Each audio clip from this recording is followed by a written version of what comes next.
हाँ, नमस्ते बच्चों। आज पद्माकर के जो पद बचे हुए हैं वो पद हम आज पढ़ेंगे और आज हम पद्माकर ख़त्म कर देंगे। इसमें ये समाप्त कर देंगे इनके पद और फिर सेनापति हम नया शुरू करेंगे।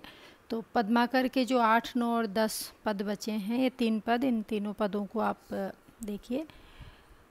यहाँ पर जो पद्माकर ने वर्णन किया है 8वें पद में, फेरे निशान दिशान जाहिर धवल पंख पंत से, है हियनी हर्षित वीर वर फूले फिरत रति कांत से, बल के सवार सपूत अति मजबूत नद से उमड़े के, अरी और ओरे से पिरे घनघोर गोली घुमड़ के। इसमें वर्षा ऋतु का रूपात्मक वर्णन कवि ने किया है। वर्षा ऋतु का कैसा रूप है और किस तरह वो वातावरण में छा जाती है चारों दिशाओं में, और किस तरह वो उनकी सब दिशाओं में वर्षा ऋतु जो छा गई है, तो ऐसा लगता है जैसे चारों तरफ से सेनाएं उमड़ घुमड़ कर आ रही है। और जो उसके हृदय रूपी जो नायिकाएं हैं उनके घोड़े ही निहना रहे हैं, और घोड़ों पर सवार नदी नालों की भांति वो उमड़ रहे हैं। इस प्रकार वर्षा ऋतु जो है उसका वर्णन यहाँ पर कवि ने किया है। फेरे निशान दिशान जाहिर धवल पंख पंत से। इसमें कवि वर्षा ऋतु का जो रूपक उन्होंने बनाया है वो एक सेना से बनाया है, और इसका कारण ये रहा कि जो रीतिकाल था, रीतिकाल में श्रृंगार रस तो प्रमुख रहा ही रहा, साथ में राजा लोग जब युद्ध करते थे तो सेनाओं का भी बड़ा महत्व होता था। इसलिए कवि जब भी कोई रूपक या उपमा बनाता है तो वो अधिकतर जो समकालीन समाज है, जो समकालीन व्यवस्थाएं हैं, उनका प्रभाव उसके ऊपर पड़ता है, जो सामाजिक प्रभाव है वो उसके ऊपर पड़ता है। तो यहाँ पर भी सेना का रूपक देते हुए कवि पद्माकर ने कहा है, फेरे निशान दिशान जाहिर धवल पंख पंत से। ऐसा लगता है जैसे सारी दिशाओं से ऐसा हो रहा है, दिखाई दे रहा है कि वर्षा जो ऋतु है वो अपनी सारी सेनाओं के साथ सफ़ेद ध्वजाएं फहरा रही है, सफ़ेद बादल बन रहे हैं, और जैसे बुगले जो होते हैं, ये बक मतलब बुगले जो होते हैं, सफ़ेद बगुले आप जानते हैं सब लोग, तो वर्षा ऋतु में बगुले भी होते हैं, और जो बादल होते हैं कई बार वो ऐसा लगता है जैसे काफ़ी बगुले एक पंक्ति बनाकर वहाँ से आ रहे हैं, उड़ रहे हैं, एक पंक्तियाँ जैसे घूम रही है। और हम देखते हैं कि जो बादल होते हैं चिथरे हुए बिखरे हुए सफ़ेद बुगलों की भांति बादल, तो उनसे माना जाता है कि इनमें अवश्य ही बरसात होगी। और इस बारिश के मौसम को देखकर जो कामदेव है वो भी बड़े प्रसन्न होकर कामदेव के घोड़े ही निहना रहे हैं, और घोड़ों पे सवार जो सैनिक है, घोड़ों पर सवार जो सैनिक है, जो नदी नाले हैं वो उमड़ घुमड़ कर आ रहे हैं, उनमें भर गए हैं पानी, और घटाएं घनघोर रूप से उमड़ घुमड़ रही है, जो कि ऐसा लगता है अरी और ओरे से परे, जैसे दुश्मन की तरफ से कोई गोलियां चल रही हो, कोई आक्रमण हो रहा हो। कहने का तात्पर्य यहाँ पर यह है कि वर्षा ऋतु जो होती है वो प्रेमी हृदयों के लिए, नायक नायिकाओं के लिए एक हृदय को हर्षित करने वाली होती है, विलास की क्रीड़ाएं उत्पन्न करने वाली होती है। और वर्षा जो ऋतु होती है वो एक तरह से जो प्रेमी जन है, जो संवेदनशील लोग हैं या जो सहृदय लोग हैं, उनको वर्षा ऋतु काफ़ी प्रभावित करती है। वैसे तो वर्षा ऋतु आती है तो प्रकृति, पशु पक्षी, मनुष्य सभी लोग उससे प्रभावित होते हैं, लेकिन जो सहृदय और संवेदनाओं से युक्त व्यक्ति है उस पे वर्षा ऋतु का अधिक प्रभाव पड़ता है। वो प्रकृति के अधिक नज़दीक होते हैं, इसलिए यहाँ पर उनका वर्णन किया है कि वर्षा ऋतु का किस तरह उनके हृदय पर प्रभाव पड़ रहा है।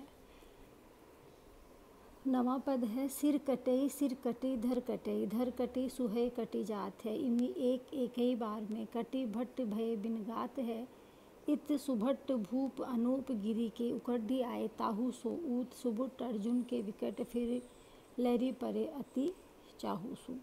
ये जो पद है ये वीर रस से संबंधित पद है। और वीर रस जब रीतिकाल में राजा लोग युद्ध करने के लिए जाते थे तो विशेष रूप से चारण कवियों का ये काम होता था। उनको इस तरह से काव्य रचना करनी पड़ती थी कि जो सेना जा रही है, युद्ध में प्रयाण कर रही है, उस सेना में उत्साह का संचार हो, उसमें वीरता का उत्पन्न हो, उसमें ओज गुण पैदा हो। इस तरह की कविताएं, इस तरह के पद गान इनके लिए किए जाते थे, तो जिससे उनमें जोश उत्पन्न होता था और वो युद्ध करने के लिए तत्पर होते थे। उनमें एक आवेग होता था।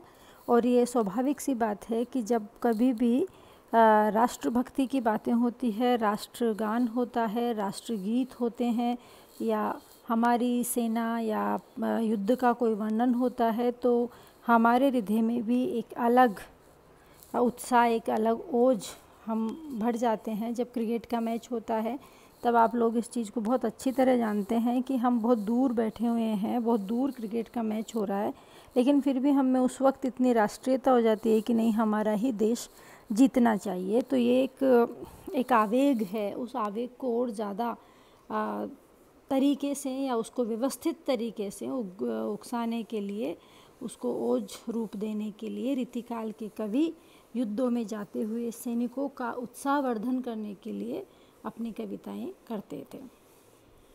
तो यहाँ पर युद्ध हो रहा है, तो युद्ध में क्या हो रहा है? सिर कटे सिर कटी धड़ कटे, सिर कट रहे हैं योद्धाओं के, और सिर कट जाने पर फिर धड़ कट रहे हैं, धड़ कटने पर उनके घोड़े कट रहे हैं, धड़ कटी सूहे कटी जाते, सूहे मतलब घोड़े, उनके घोड़े भी कट रहे हैं, सर भी कट रहे हैं, मतलब चारों तरफ मारकाट मची हुई है। इस प्रकार से योद्धा एक ही बार में शरीर से रहित हो रहे हैं, मतलब गिर रहे हैं, कट रहे हैं। कटी भट्ट भय बिन गात है, बिना शरीर के वो हो रहे हैं। वो जो बहादुर वीर है, वो सैनिक क्रोध के कारण आक्रमण के लिए इधर उधर शत्रुओं पे टूटते हैं, और शत्रु जो है वो उनको मार मार के गिरा रहे हैं।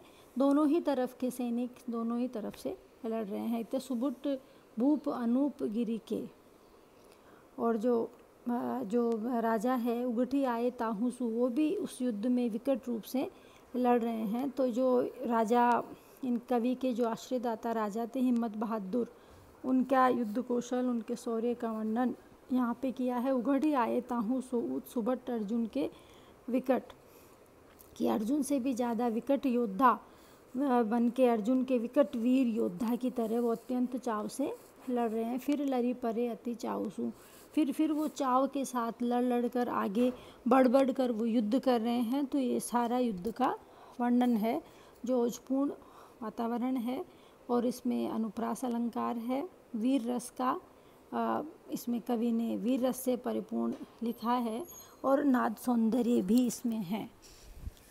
तो दूसरा है किल किलकत चंडी चही निज खंडी, उमड़ी उमड़ी हरसती है, संग ले वे तालिन दे तालिन, मंजा जालनी करसती है, जुग्गनी जमाती ही हरसाती, खदखद खाती मासन को, रुधिरन सो भरी भरी खप्पर धीरे धरी, नचती करी करी हासन को।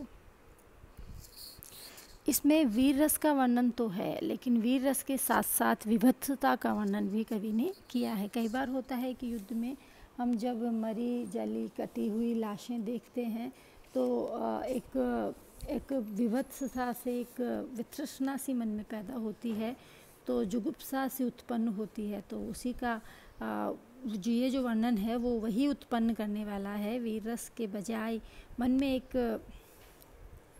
एक जुगुप्सा पैदा होती है, एक विभत्सता का वर्णन है कि युद्ध क्षेत्र में भयंकर मारकाट मची हुई है, और युद्ध की जो देवी किल किलकत चंडी, किल किलकत करके जो चंडी रणचंडी है, जो दुर्गा का चंडिका का रूप है, वो युद्ध के लिए ही याद किया जाता है। तो चही निज खंडी, ऐसा लगता है जैसे वो खड़ी हो गई है और वहाँ पर भयंकर मारकाट हो रही है। वो अपनी तलवार लेकर इधर उधर, संग ले वेतालिन दे तालिन, वो वेतालों को, भूत पिशाचों को साथ लेकर, किलकारियाँ देकर बहुत प्रसन्न होकर वो वहाँ पर नाच रही है। मज्जा जालिन कर सती है। वे क्या कर रहे हैं, तो जो चर्बी है जो जल रही है उसको वो खा रही हैं। वे तालियां बजा बजा कर उन चर्बी से वो खींच रही है। समूह के समूह जुगनी जमाती ही है हरसाती। जुगनिनी मतलब जो योगिनियाँ हैं वो उन जो मरे हुए शरीर है उनको वो खा रही है, जमा रही है और खुश हो रही है। खदखद खाती मांसन को, और वो क्या हो रही है कि वो उन मांस को खा रही है और रुधिर से खप्पर भर भर के वो रुधिर का पी रही है, नाच रही है, हंस रही है और अट्टहास करती हुई वो इधर से उधर हंस रही है। कहने का मतलब यहाँ पर ये है कि ये जो पद है वो आपकी परीक्षा में आने की संभावनाएं कम हैं। और दूसरी बात, जो विविधतापूर्ण वर्णन है इसमें वीर रस इसमें कहीं नहीं है। विविधता इसमें उत्पन्न हो रही है। हम जब पढ़ा रहे हैं तो हमारे सामने कैसा वातावरण सा उपस्थित हो रहा है जहाँ पर युद्ध और लाशें और एक तरह से खून खच्चर ये सब हो रहा है। तो इसका वर्णन कवि ने किया है यहाँ पर। तो भूत पिशाच वेताल ये सब प्रेत योनियाँ होती है यहाँ पर। इन तंत्र विधाओं में इनका वर्णन होता है।